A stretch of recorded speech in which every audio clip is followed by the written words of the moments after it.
Well, thank you very much. It's an honor to have the President of Ukraine with us. We've had a lot of good discussions, a lot of good talks, and I think progress is being made, very substantial progress in many ways. We had a good meeting, as you know, just a short while ago with the President of Russia, and I think there's a possibility that something could come out of it, and today's meeting is very important. We have, I guess, the seven very powerful leaders from Europe, and we're going to be meeting with them right after this meeting, and thank you very much for being here. Thank you so much, Mr. President. If I can, first of all, thank you for invitation, and thank you very much for your efforts, personal efforts to stop killings and stop this war. Thank you, and using this opportunity, many thanks to your wife, the First Lady of the United States.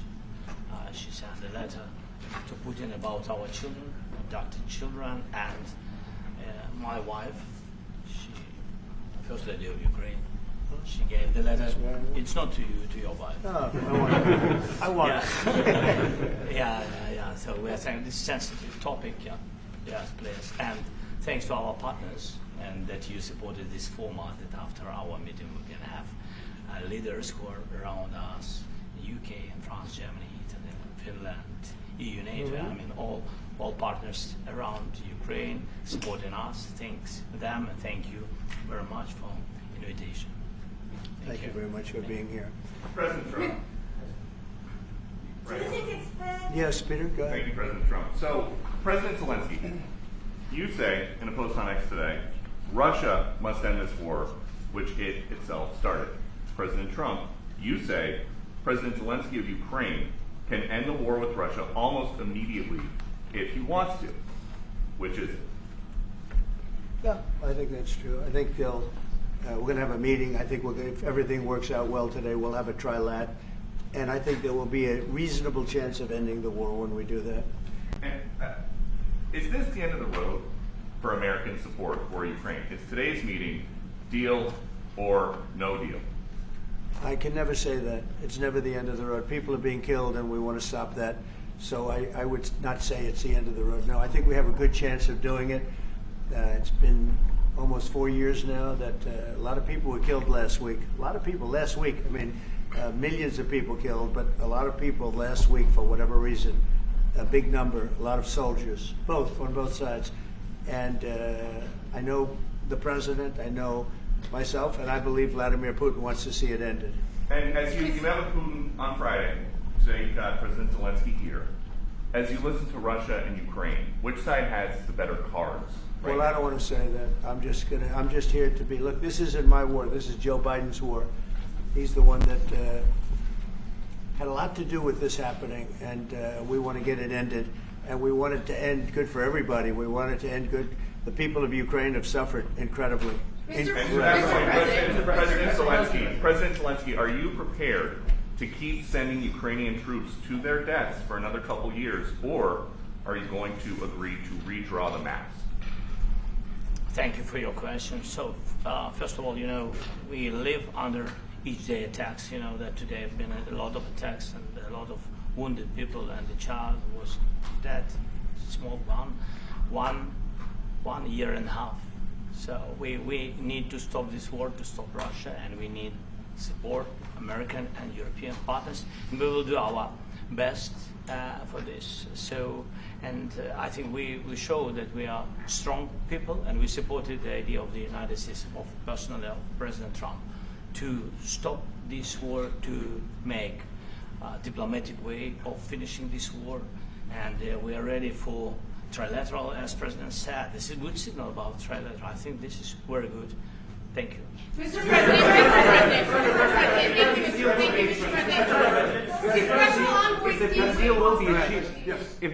if the peace deal will be achieved, are you going to be willing to send American peacekeepers to Ukraine? Well, we're going to work with Ukraine. We're going to work with everybody, and we're going to make sure that if there's peace, the peace is going to stay long term. This is very long term. We're not talking about a 2-year peace and then we end up in this mess again. We're going to make sure that everything's good. We'll work with Russia. We're going to work with Ukraine, and we're going to make sure it works.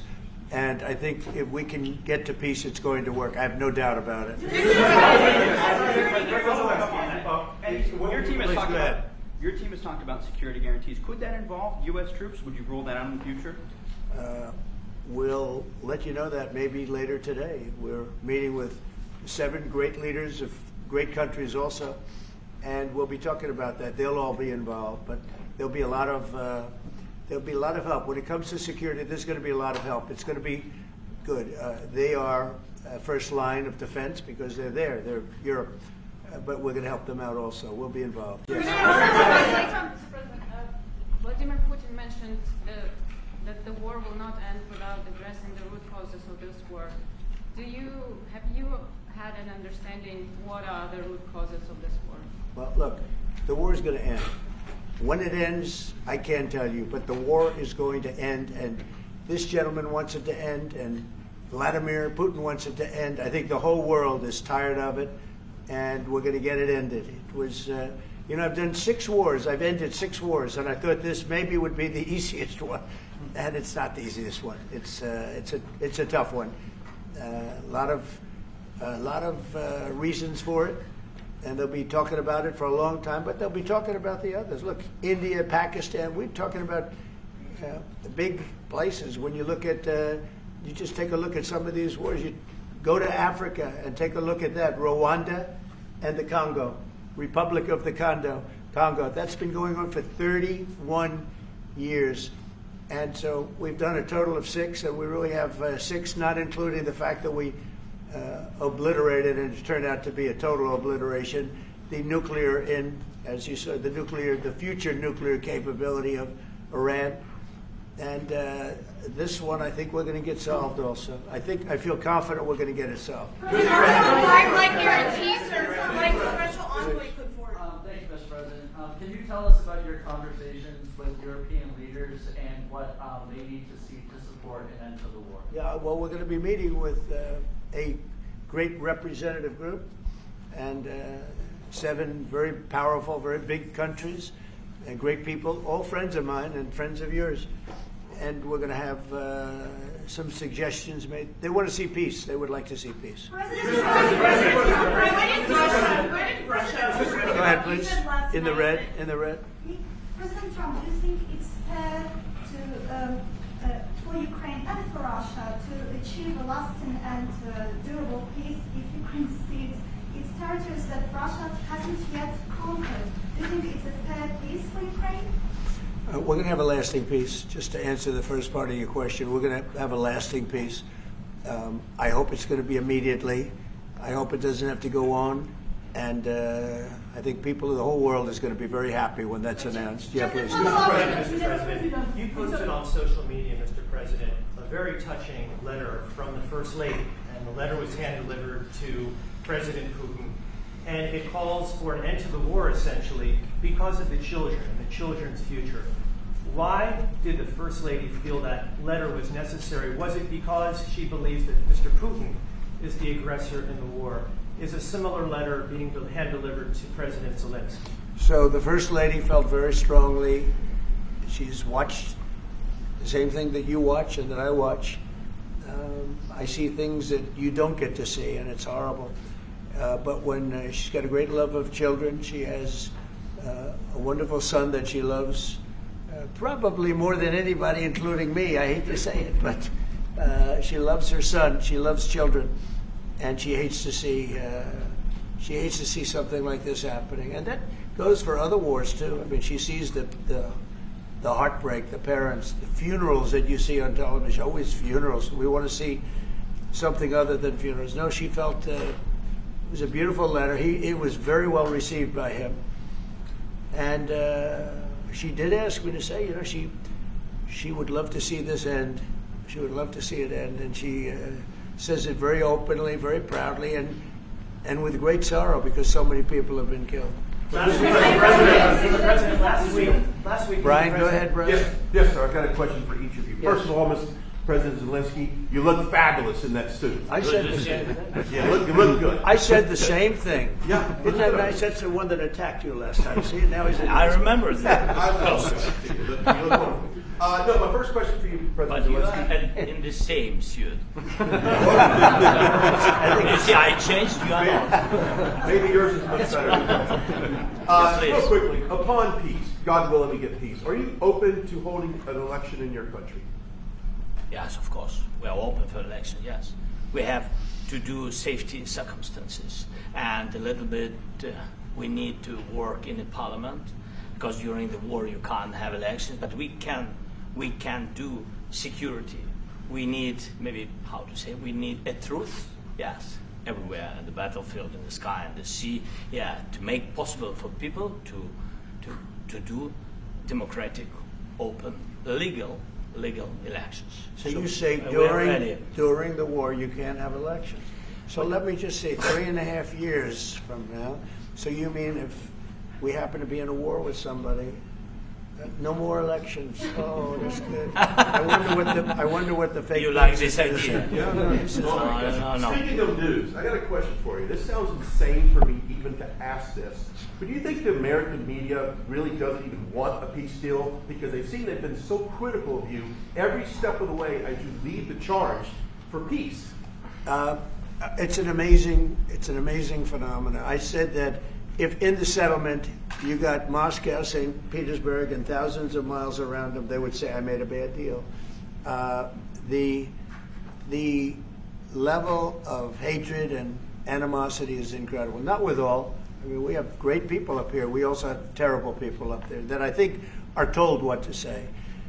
But, you know, in solving all of these wars, they don't even write about it. You know, I saw major wars. I saw wars that have been going on for 31, 35, and 37, and a couple of quicker ones. One that was going to go into a full-blown deal very quickly. You know what the one I'm talking about. It was a big one. But they don't even write about that. No matter what I do, no matter what, and you know, this is not anything to do with you. It's probably to your advantage in a certain way. But no matter what I do, no matter what deal I make, from my standpoint, you'll come out good. Maybe President Putin will come out good. But they'll say, Trump was absolutely horrible. It's just that, and I've lived with that for a long time. I've lived with it since just before the first election. I used to get great publicity. Now I get the worst publicity anyone's ever gotten in office, but I won in a landslide, so that people understand. They're the only ones that count, ultimately. But I've also had great reporters. I've had journalists that are very good.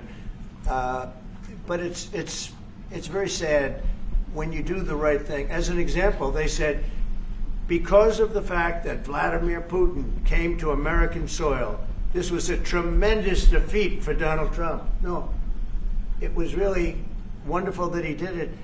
It was a hard thing for him to do, to be honest with you.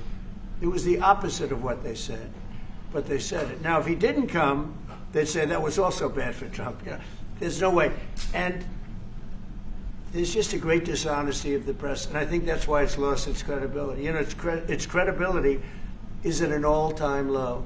We have a thing going on right now in D.C. We went from the most unsafe place anywhere to a place that now friends are calling me up, Democrats are calling me up, and they're saying, sir, I want to thank you. My wife and I went out to dinner last night for the first time in 4 years, and Washington, D.C. is safe, and you did that in 4 days. I'll tell you, it's safe. I had another friend of mine, he has a son who's a great golfer, he's on tour, and he came in fourth yesterday in the big tournament where Scotty Scheffler made the great shot, and he said his son is going to dinner in Washington, D.C. tonight. I said, would you have allowed that to happen a year ago? He said, no way, no way. He said, what you've done is incredible. And I think the people realize it. But the press says, he's a dictator, he's trying to take over. No, all I want is security for our people. But people that haven't gone out to dinner in Washington, D.C. in 2 years are going out to dinner. And the restaurants the last 2 days were busier than they've been in a long time. Thank you for that. I walked around yesterday with MTG. If you can walk around with DC with MTG and not be attacked, the city is safe. Yes. Thank you, Mr. President. Last week you warned of what you called severe consequences if a 30-day ceasefire or any type of ceasefire were not agreed to by Russia Will there be severe consequences? Does that change because of I don't think you need a President- ceasefire. You know, if you look at the 6 deals that I settled this year, they were all at war. I didn't do any ceasefires. And I know that it might be good to have, but I can also understand strategically why, well, you know, one country or the other wouldn't want it. You have a ceasefire and they rebuild and rebuild and rebuild, and, you know, maybe they don't want that. But if you look at the 6 deals that we made peace and you know, long-term, long-running wars, I didn't do any ceasefires. Would I like the concept. You know, I like the concept of a ceasefire for one reason, because you'd stop killing people immediately, as opposed to in 2 weeks or 1 week or whatever it takes. But we can work a deal where we're working on a peace deal while they're fighting. They have to fight. I wish they could stop. I'd like them to stop. But strategically, that could be a disadvantage for one side or the other.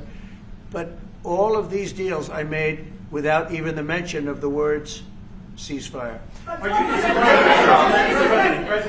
Can you explain the decision to offer Ukraine Article 5 like security guarantees, but stop short of pushing for their full membership? Yeah, well, we haven't done anything on that yet.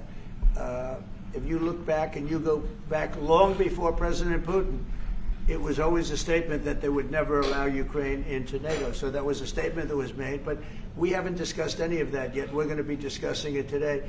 But we will give them very good protection, very good security. That's part of it. And the people that are waiting for us, they are, I think they're very like-minded. They want to help out also. Thank you, President Trump. The United States has already given hundreds of billions of dollars to this war effort in Ukraine. Biden. At best, it is a stalemate, and the killing continues. So, President Trump, how much more is the United States willing to give Ukraine? And President Zelensky, how much more do you want? Well, I'll start off just by saying we're not giving anything now. We're selling weapons. This is something before, I guess the number is well over $300 billion. That was under Joe Biden, a corrupt politician, not a smart man, never was. By the way, go back 40 years. He was not a smart man 40 years ago either. But now he's in particular bad. This was done by a corrupt administration that shouldn't have been in, and frankly, if the right results of the election were given, if I were president, this war would have never taken place, and he would have been very happy, because he would have liked to have seen. I mean, they went through hell. He went through hell. This war would have never happened, and the people that were killed, a couple of million people, a lot of people with soldiers and everything else, and the people that have been displaced and forced into other areas and other countries because of what's happened, none of that would have happened. And I'm just saying that he was a horrible president, whether it was the borders or this. He was just a horrible, corrupt president. Mr. President, You want to answer? I can. Thank you so much. So first of all, we have possibility now to buy weapon from the United States. We are thankful for this program and this opportunity. We are thankful for Europe. They pay for this. And through NATO program for Tumble Pearl and etc. We have some programs where we can have some money to finance this. And this is a part, I think, it's not a part for the war and to defend us. It also will be a part for security guarantees, to strengthen our army, to rearm Ukrainian army. This is very, very important. And it depends how much money we need to rearm. For example, the question of air defense, we spoke about it with President Trump, and I'm happy that we have now bilateral decisions and we work on it with production, American production. Nobody in Europe has so many air defense like Patriots, for example. We need it very much, and this is also about defending. And I think, I think the good news, we make the best military equipment in the world by far. You mentioned the Patriots. How good are they? Systems. We have systems, they're literally 100% foolproof. And it's really like shooting two bullets, two bullets hitting each other in the air in a space like this. The chance is 100%. It's 99 to 100%. So we sell the equipment to NATO. And NATO does what, I don't know what the arrangement is that you have with, but I know that they want you to have the equipment. And we're getting the best equipment in the world, but they pay us for the equipment. Under Biden, it was just crazy what was going on. I believe the number is over 300. I think it could be $350 billion worth of equipment and money and everything else. And we've made more progress in settling this war in the last 2 months than they made in 4 years. This should have been settled a long time ago, but it should have never happened. Yeah, please. You pushed out on social media. All right, Brian, go first. You pushed out on social media about doing away with mail-in ballots and potentially electronic voting machines. Can you explain on that? How? Well, I will. That's a very off-topic. Just really quickly, mail-in ballots are corrupt. Mail-in ballots, you can never have a real democracy with mail-in ballots. And we, as a Republican Party, are going to do everything possible that we get rid of mail-in ballots. We're going to start with an executive order that's being written right now by the best lawyers in the country to end mail-in ballots because they're corrupt. And you know that we're the only country in the world, I believe, I may be wrong, but just about the only country in the world that uses them because of what's happened. Massive fraud all over the place. The other thing we want change are the machines. For all of the money they spend, it's approximately 10 times more expensive than paper ballots. And paper ballots are very sophisticated with the watermark paper and everything else. We would get secure elections. We'd get much faster results. The machines, I mean, they say we're going to have the results in 2 weeks. With paper ballots, you have the results that night. Most people, many countries use paper ballots. It's the most secure form. So between paper ballots, very, very important, paper ballots, and I think maybe even more important, the mail-in voting. We're going to end mail-in voting. It's a fraud. If you have mail-in vote, even Jimmy Carter with this commission, they set it up. He said the one thing about mail-in voting, you will never have an honest election if you have mail-in. And it's time that the Republicans get tough and stop it because the Democrats want it. It's the only way they can get elected. Because with men and women's sports and with transgender for everybody and open borders and all of the horrible things, and now the new thing is they love crime. They're fighting me on the fact that I've made Washington, D.C. safe. We're not going to get mugged, beaten up, or killed like all the people you've been watching get so badly hurt. I'm glad, I hate to take your time in this, but I'm glad you asked me that question. We're going to stop mail-in ballots because it's corrupt. You know, when you go to a voting booth and you do it the right way and you go to a state that runs it properly, you go in, they even ask me. They asked me for my license plate, for identity. I said, I don't know if I have it. He said, sir, you have to have it. I was very impressed, actually. But it's very hard to cheat with mail-in voting. As you know what happens in California, it's so corrupt, where some people get 5, 6, 7 ballots delivered to them. Now, we got to stop mail-in voting, and the Republicans have to lead the charge. The Democrats want it because they have horrible policy. If you have mail-in voting, you're not going to have many Democrats get elected. That's bigger than anything having to do with redistricting, believe me. And the Republicans have to get smart. We're not going to have a country. I said for a long time at rallies, you need borders and you need free and fair elections. Those two things. Otherwise, you don't have. We have strong borders now. In 90 days, Mr. President, we didn't have 0 in 3 months.